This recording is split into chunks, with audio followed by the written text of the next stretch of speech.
चलिए आज हम लोग पढ़ने वाले हैं त्रिभुज। ठीक है, मतलब त्रिभुज क्या होता है। ठीक है ना। देखिए सबसे पहले त्रिभुज का डिफिनीशन जान लेते हैं। त्रिभुज में क्या क्या होता है सब जानेंगे, एक एक कर जानेंगे। ये क्या है, त्रिभुज का डायग्राम है। ठीक है, देखिए त्रिभुज मतलब इसका डिफिनीशन, परिभाषा। तो तीन भुजाओं से घिरे हुए समतल क्षेत्र, मिटा देते हैं बाद में समझा देंगे, क्षेत्र को त्रिभुज कहते हैं। समझ रहे हैं ना। तीन गो भुजा आपस में कहाँ चाहिए, सटे रहना चाहिए, समतल क्षेत्र को त्रिभुज कहते हैं। समझिए। ठीक है, मतलब इसका मतलब यह हुआ कि तीन गो भुजा है, कि तीनों भुजा का मिलन आपस में होना चाहिए तब ही त्रिभुज का निर्माण होगा, अन्यथा त्रिभुज का निर्माण नहीं होगा। ठीक है, अब देखिए इसका नामकरण कर हम लोग देखेंगे क्या क्या होता है। ये हो गया, ये बी हो गया, ये क्या हो गया, सी हो गया। जो यहाँ ए है ये क्या है, शीर्ष है। यहाँ यह भी क्या है, बी शीर्ष है, सी भी क्या है, शीर्ष है। अब देखिए ये तो शीर्ष हो गया, यहाँ ए सी एक भुजा दिख रहा है, ये एक भुजा हुआ, बी सी एक भुजा दिख रहा है, दूसरा भुजा हुआ, और ए भी क्या हुआ, तीसरा भुजा हुआ। तो देखिए तो त्रिभुज में हम लोग को तीन गो शीर्ष दिखा। कितना शीर्ष दिखा, तीन शीर्ष, तीन भुजाएं हम लोग क्या किए, देख लिए। ठीक है, उसके बाद हम लोग कितने कोण देख रहे हैं, तीन कोण भी देख रहे हैं। त्रिभुज का गुण है, क्या है, त्रिभुज का गुण है। तो देखिए त्रिभुज का गुण, त्रिभुज का गुण, त्रिभुज का गुण, समझ रहे हैं। देखिए गुण नंबर एक यहां से स्टार्ट कर देते हैं। त्रिभुज में तीन भुजाएं होती है। कितनी भुजाएं होती है, तीन भुजाएं होती है। देखिए आकृति में आपको दिख रहा है तीन भुजा, ए बी, बी सी और ए सी। यानी यहाँ कोष्ठ में डाल दीजिए ए बी, बी सी और ए सी। ठीक है, अब दो नंबर में देखिए क्या होता है, त्रिभुज में तीन शीर्ष होती है, तीन शीर्ष होती है। त्रिभुज में कितने शीर्ष होते हैं, तीन शीर्ष होते हैं। देखिए तो कौन कौन इसमें शीर्ष है, कि वो ए शीर्ष है, बी शीर्ष है और सी शीर्ष है। यहाँ लिख दीजिए ए बी सी। अगर उस तरह हम बात करें अन्य त्रिभुज लेकर, ये नहीं कि ए बी ही शीर्ष होगा। मान लीजिए यहाँ पी क्यू आर अगर त्रिभुज होता तो पी एक शीर्ष होता, क्यू एक शीर्ष होता और आर भी क्या होता, शीर्ष होता। ठीक है, तो इस तरह से जैसा त्रिभुज बनेगा वैसा उसका शीर्ष होगा, उसी के हिसाब से उसका क्या होगा, भुजा होगा। अब देखिए यहाँ पर तीसरे नंबर में हम लोग देखें त्रिभुज में कितने कोण होते हैं। तो त्रिभुज में तीन कोण होते हैं, त्रिभुज में तीन कोण होते हैं। जैसे देखिए तो कोण ए, कोण बी और कोण सी, त्रिभुज के तीनों का है जी कोण है। अब देखिए किसी भी त्रिभुज के परिमाप का होता है, किसी भी त्रिभुज का परिमाप, यानी किसी भी त्रिभुज के ये जो भुजा होती है ना, ये भुजा इसी को माप दीजिएगा ना तो त्रिभुज का परिमाप हो जाएगा। यानी त्रिभुज का परिमाप बराबर होता है तीनों भुजाओं का योग, तीनों भुजाओं का योग। यानी कोई भी त्रिभुजाकार आकृति हो, कोई भी त्रिभुजाकार आकृति हो, अब बोल दिया जाए उसका परिमाप ज्ञात कीजिए, तब भरल्ले से क्या करना है कि तीनों के भुजा माप देना है। उसका होगा त्रिभुजाकार आकृति का परिमाप मालूम चल जाएगा। ठीक है ना, त्रिभुजाकार आकृति का परिमाप मालूम चल जाएगा। यहाँ से इस डायग्राम के हिसाब से अगर देखें तो ए बी एक भुजा है और बी सी एक भुजा है और ए सी एक भुजा है। अब उदाहरण के तौर पर ले लेते, समझिए ये 3 सेंटीमीटर का, 5 सेंटीमीटर, समझिए 8 सेंटीमीटर चाहे 6 सेंटीमीटर। ठीक है, अब देखिए तो बोले इस त्रिभुज एबीसी का परिमाप ज्ञात कीजिए, त्रिभुज एबीसी का परिमाप ज्ञात कीजिए। तो आप करेंगे का A B plus B C आप प्लस ए सी कीजिएगा ना। तो देखिए ए बी का वैल्यू आपका 3 दिया है, बी सी का वैल्यू 6 दिया है और ए सी का वैल्यू 5 दिया है। समझिए सेंटीमीटर है, मीटर में भी हो सकता है, एमएम में भी हो सकता है, कुछ में दे दो कोई दिक्कत नहीं है। अब देखिए तो 6 3 9 और 5 14 सेंटीमीटर हो गया कि नहीं। यानी त्रिभुज का इस त्रिभुज का परिमाप कितना सेंटीमीटर हो गया, 14 सेंटीमीटर हो गया। चलिए इसको आप समझ गए त्रिभुज का परिमाप कैसे निकाला जाता है। अब देखिए त्रिभुज के जो त्रिभुज होता है उसके तीनों कोनों का योगफल कितना होता है, 180 डिग्री होता है। यानी त्रिभुज के तीनों कोनों का योगफल 180 डिग्री होता है, 180 डिग्री होता है। ठीक है ना जी, योगफल एक में ही रहेगा। त्रिभुज के तीनों कोनों का योगफल 180 डिग्री होता है। समझने के क्रम में देखिए, मानिए कितना हो गया 60 डिग्री, ये मानिए 35 डिग्री, तो ई कितना होगा, इसको ज्ञात करने के लिए त्रिभुज के तीनों कोनों का फॉर्मूला लगाएंगे। ठीक है जी, इसको मान लेते हैं हम x, तो आप लिखिएगा कोण A प्लस कोण B प्लस कोण C बराबर 180 डिग्री। त्रिभुज के कोण निकालने के लिए दो को कोण दिया रहेगा, तीसरा कोण आपसे हमेशा पूछेगा। तो हम लोग जानते हैं कि त्रिभुज के तीनों कोनों का योगफल 180 डिग्री होता है। तो देखिए कोण A का वैल्यू तो x दिया है, कोण B का वैल्यू 60 डिग्री दिया है और कोण C का वैल्यू 35 डिग्री दिया है, यानी 180 डिग्री। अब देखिए तो x प्लस 100 ये कितना हो जाएगा आपका 95 डिग्री हो जाएगा ना, यहाँ पर कितना हो गया 180 डिग्री।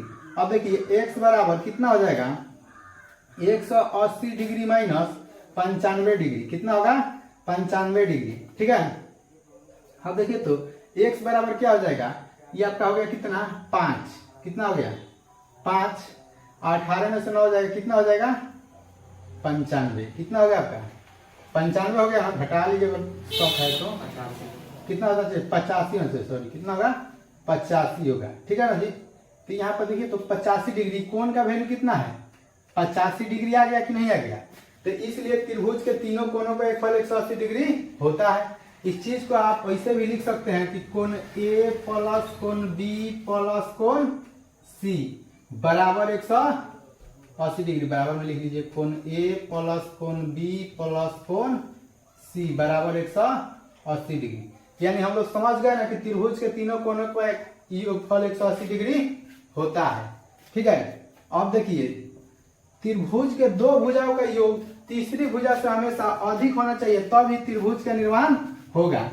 यानी दोनों साइड समझिए कि त्रिभुज के दो भुजाओं का योग, दो भुजाओं का योग यानी AB या प्लस समझिए BC का योग तीसरा भुजा AC से अधिक होना चाहिए। इससे कहाँ चाहिए, इससे अधिक होना चाहिए, तबे त्रिभुज का निर्माण होगा, नहीं तो त्रिभुज का निर्माण नहीं होगा। इस साइड भी बराबर हो जाए, इस साइड भी, दोनों साइड अगर बराबर है तो त्रिभुज का निर्माण नहीं होगा। यानी त्रिभुज के दो भुजाओं का योग, दो भुजाओं का योग तीसरी भुजा से अधिक होना चाहिए, अधिक होना चाहिए, तब ही त्रिभुज का निर्माण होगा, वरना त्रिभुज का निर्माण नहीं होगा। ठीक है, जैसे हम लोग चलिए यहाँ पर एक त्रिभुज है, इसको देखते हैं हम लोग कि दो भुजाओं का योग तीसरी भुजा से हमेशा अधिक कैसे होना, अधिक कैसे होता है। यहाँ समझिए 3, यहाँ 6 व यहाँ 5, कहिएगा ये सर दो भुजाओं का योग तीसरी भुजा से अधिक कैसे होगा, तो जोड़िए, इसका नामकरण कर दीजिए ABC, ABC। तो AB का वैल्यू 3 और BC का वैल्यू 5, 12 होना चाहिए किससे, AC का वैल्यू, तो AC का वैल्यू 6, यानी 5 3 8, 12 ना है 6 से, यानी दो भुजा का योग तीसरा भुजा से अधिक है कि नहीं है। इसी तरह आप किसी भी भुजा पर इस फार्मूला को अप्लाई कर सकते हैं। समझिए कि AB और AC, AB या प्लस AC का वैल्यू अधिक होना चाहिए BC के वैल्यू से, तो देखिए हो जाएगा अधिक। AB मतलब 3, AC मतलब 6 और BC मतलब कितना 5, यानी 9 12 है ना 5 से, इसलिए इस त्रिभुज का निर्माण कर रहा है। इस मतलब भुजा 3, 6 और 5 त्रिभुज का निर्माण कर रहा है। ठीक है, अब चलिए आगे हम लोग पढ़ते हैं क्या होता है त्रिभुज में। देखिए त्रिभुज 6 कितना हो गया, 7 नंबर पॉइंट हो गया। त्रिभुज का क्षेत्रफल, त्रिभुज का क्षेत्रफल 1/2 आधार गुने ऊंचाई होता है, आधार गुने ऊंचाई होता है। आपको एक त्रिभुज हमेशा दिया रहेगा, मिटा देते, आपको हमेशा एक त्रिभुज दिया रहेगा, एक त्रिभुज ऐसे दिया रहेगा, बोलेगा कि एक त्रिभुज का क्षेत्रफल ज्ञात कीजिए जिसकी आधार 10 सेंटीमीटर तथा ऊंचाई 12 सेंटीमीटर है। इसको एच बोलते हैं, इसको बी बोलते हैं। देखते हैं, देखिए क्या रहेगा, एक त्रिभुज आपको दिया रहेगा, ठीक है, और उसमें बोलेगा कि ऊंचाई 12 सेंटीमीटर है, आधार 10 सेंटीमीटर है, तो एक त्रिभुज का क्षेत्रफल ज्ञात कीजिए। क्वेश्चन के माध्यम से समझते हैं कि एक त्रिभुज का क्षेत्रफल ज्ञात कीजिए, क्या कीजिए, ज्ञात कीजिए जिसका, कीजिए ठीक है, जिसका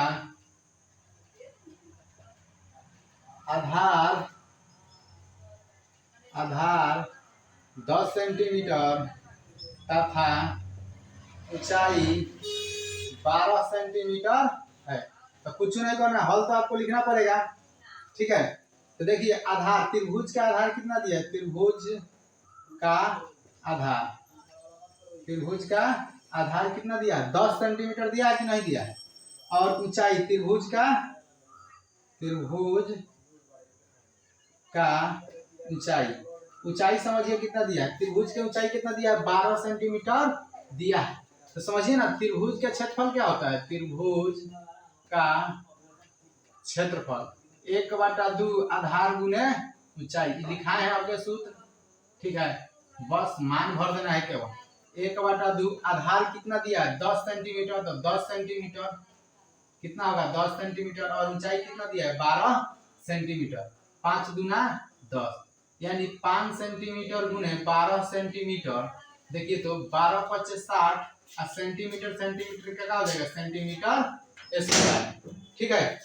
हेलो, अब चलिए आगे हम लोग देखते हैं, इतना दे दिया, कितना 12 × 5 = 60 होगा, यानी 60 सेंटीमीटर स्क्वायर। अब देखिए आपको क्या बोल देगा, क्षेत्रफल और आधार दे देगा तो ऊंचाई पूछेगा, ठीक है। जब आपको क्या कर देगा, क्षेत्रफल दे देगा और आधार दे देगा तो ऊंचाई पूछेगा, ठीक है।